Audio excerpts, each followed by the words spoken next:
When you are trying to figure out what to order and when, wrestling with disorganized inventory spreadsheets or bloated management software can feel like a never-ending task. If you let the data slip, the sheer volume of boxes, back orders, and missing stock will eventually collapse into a bottleneck that halts operations. You don't need expensive software to fix this.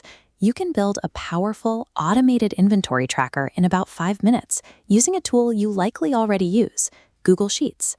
We'll build a cloud-based file that tracks products, updates stock levels in real time, and provides visual alerts when it's time to reorder. Establishing a consistent record for your physical products is a matter of organizing your data into a clear, predictable structure. Let's set it up.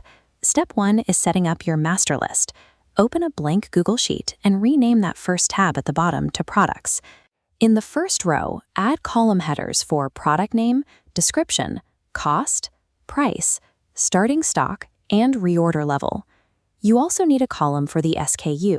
This unique code acts as the anchor, allowing Google Sheets to distinguish product variants. While the Products tab handles your baseline info, you need a way to track movement. Create 2 new tabs next to it, one named Sales and one named Purchases.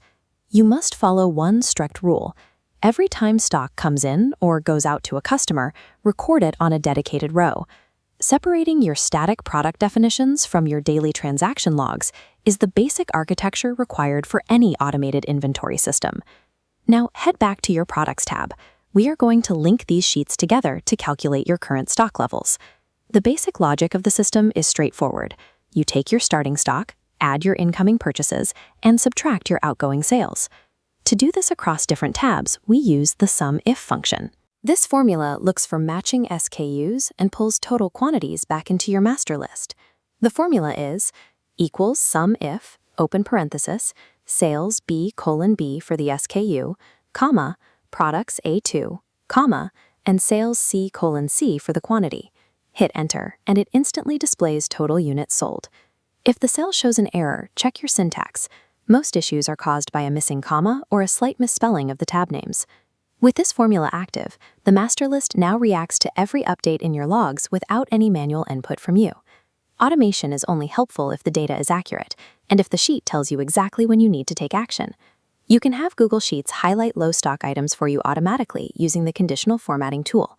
Select your current stock column, open the conditional formatting menu, and enter the custom formula.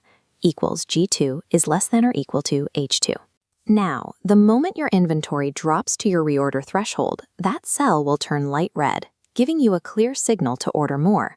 But there is still a risk of human error.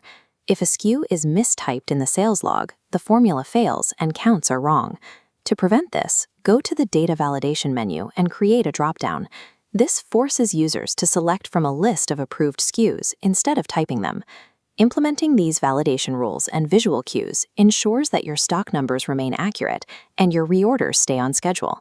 You now have a unified system where your master list, sales log, and purchase log all work together. Log a sale using the dropdown, and the master list updates instantly. If the total hits the reorder level, the item flags in red. You now have a centralized system to monitor your operations without the need for manual counting. If your order volume eventually grows into the thousands, you can connect this data to external tools like Shopify or analytics platforms for more complex reporting.